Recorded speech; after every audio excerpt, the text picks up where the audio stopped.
Hey everyone, it's DPK here. Just gonna come at you real quick. MMA quick hit for the day. Just gonna review the UFC on Fuel card from yesterday. It was a pretty good day of action, and gonna round up. Not gonna cover every single fight, but just go over who really was the big winners for the day in terms of elevating their career and where it looks like they could probably be going from here. I mean, clearly, I think the biggest winner is Stefan Struve. He comes in, he has 3 fight win streak now, picks up another a TKO win, goes to having a four fight win streak, which is not something a lot of people have in the UFC heavyweight division. He's calling out Fabricio Verdum. That fight makes quite a bit of sense. I don't think there's any rush on UFC's part to make it because, you know, honestly, if you look at that fight, it will probably end up being a #1 contender fight. And right now, Junior Dos Santos has Cain Velasquez lined up, and then he's got Alistair Overeem and even I'd say Travis Brown. If he can pick up a win next week, will be in that mix ahead of Struve based on Brown has the devastating knockout win over Struve in the not too distant past. But I mean, Struve's been impressive. Seems to be learning every fight, so I mean that's all you can really ask. He's picking up more. It's hard to believe this guy's only 24 years old, and hate to correct him and all, but he's talking about think how good I'll be in 5 years, but he's gonna be one of these guys that the MMA age catches up with him long before his real age. By age 31, 32, he's gonna be a pretty rough looking dude after he's already been in some pretty brutal wars and he hasn't figured out all his problems yet. He's getting hit by some pretty big guys. So he'll have some more prime, but yeah, he that was his quote. He said, "Yeah, just think how good I'll be in 5 years." And I kind of cringed at that thought, thinking, hey Stefan, you've been at that point you'll have been fighting in the UFC for 8 years and probably been through some pretty brutal, some more brutal wars, and he's like I said, just one of those guys who's going to hit his MMA age is going to catch up with him before his real age. Another big winner, I'll just go over the other fight. If the Verdum fight falls through, can't do it. There are other options out there. Mark Hunt, that was who he was originally supposed to fight, and that fell through. And Hunt got injured. If Hunt can come back, then that fight makes sense. Other one would be Ben Rothwell's out there. That's another interesting fight. Rothwell's a big guy himself, 6'7", pushes that 265 limit. And then Gabe Gonzaga, if he can pick up a win in 2 weeks at UFC in 153, he fits right into the mold of another guy that can push Struve, and that'd be a very interesting fight. Um, Dan Hardy picked up another win yesterday, so uh, let's talk about him. I mean, had the 4 straight losses in UFC, kept him around, did him a big favor, but he is what he is. He's evolving a little, but he's never going back at the top. He's never seen another title shot. The talent pool is so much deeper now ahead of him. He'd be hard pressed to crack the top 15 again, and but he remains immensely popular. He's a guy whose talent's bigger, or whose popularity and name value is bigger than his talent. I was there firsthand the night he got knocked out by Carlos Condit, and I'll tell you what, he wasn't the headliner. He was the co-main event that night, and he got a bigger ovation than Bisping did as the headliner. That was right after he'd lost to GSP, and you know what? He came out. The fans in London absolutely went nuts that night. They still love him there. He's kind of the hometown guy. Has enough of an attitude. Can work a microphone, get the crowd going, get his opponents going. Um, so Hardy will stick around. Akiyama's fight that makes sense for me on him. Go down Matt Wyman. I mean, kind of a reminder. I sent the tweet to Dana White. I'm sure he really cares about my tweets, but hey, look at Matt Wyman. This is one of the guys who still out there when Tough actually produced talent for the UFC and not just a bunch of bottom feeders.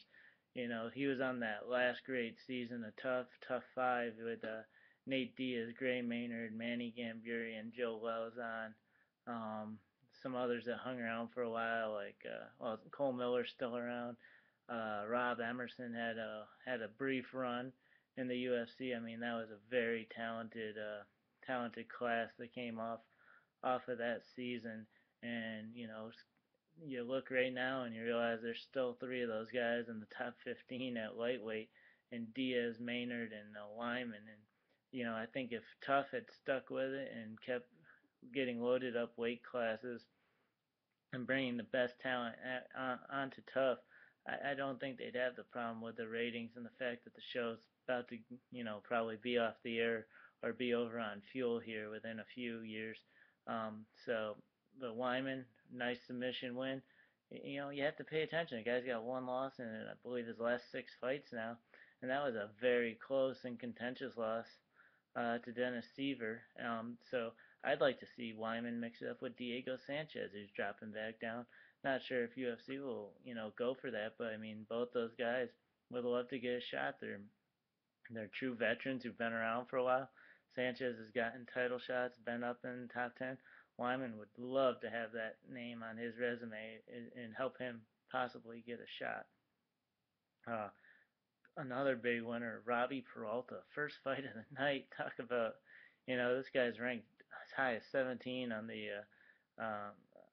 SB Nation rankings, and some other rankings. He's definitely, considered a top 25 fighter, and just hasn't fought this year. He's had problems with injuries and everything. Comes out brutal knockout. They're talking about how Jason Young's a more technical fighter.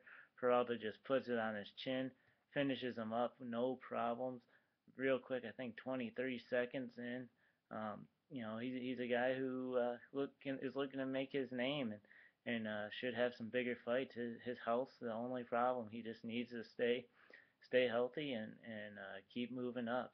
Um, Move on. Brad Pickett's next. Guy gets the knockout of the night, huge uppercut, and then dances across the ring, and everybody loves it. Brad, he just lost to Barral, so there's some people overreacting, saying, "Oh, he needs to go right back in for an interim title shot." No, he just lost to Anand Barral. He had his shot.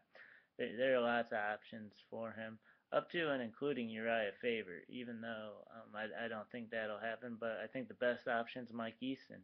There's no reason Pickett should be totally eliminated from thought of possibly getting a title shot at some point. And Mike Easton's there hanging out on the fringe of the top 10, and in my book, those two mix it up. A winner moves on and to bigger and better things, and loser kind of drops a little bit back down, but still, unless they get completely blown out, wouldn't be out of the mix. It'd be a great fight.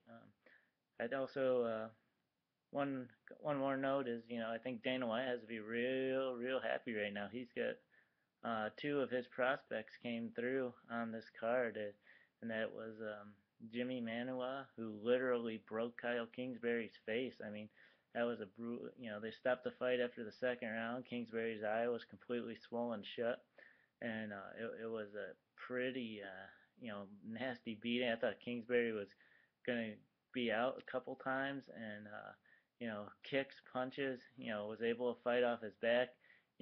But it was also a real good fight for a prospect. It showed him some stuff that he needs to work on. His takedown and his grappling, when he goes back into the gym in a day or two or next week, whenever he does, it needs to be wrestling and grappling centric, how to get back to his feet, because this guy's a killer on his feet. He needs to work extensively on how to stay there. And this guy would be a force. He could catch anybody in the division and take them out. Also, the other one's probably the most exciting prospect, and I say that from his in the cage and definitely not his personality. After seeing his interview after the fight and him at the post-fight press conference, um, Gunnar Nelson. People have been talking about this guy for a few years now, based on his jiu-jitsu.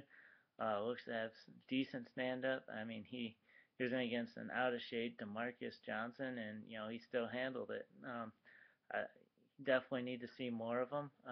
Matt Riddle to me makes perfect sense. Riddle always in shape, is a little bit of that bigger welterweight, the kind of guy that you look at Nelson, you're kind of like, is he gonna drop to 155 or is he gonna stay at welterweight? I mean, Riddle's the kind of guy who, help him make up his mind real quick.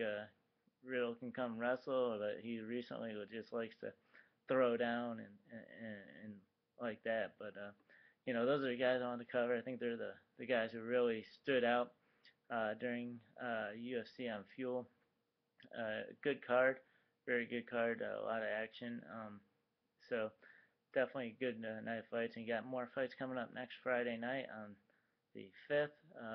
Bigfoot Silva and Travis Brown, and Travis Brown has a lot on the line here. He put himself right into the heavyweight mix with a big win, and Bigfoot Silva desperately needs a win after he got thumped by Cormier and then by Cain Velasquez his last two times out. So he really, really needs a win there.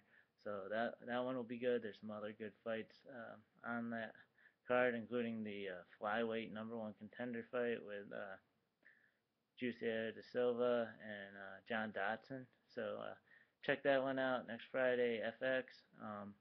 You know, and then I'll hit you up. I'll get predictions out this week on who's gonna win that one, and y'all enjoy the fights. And I'll talk to you later.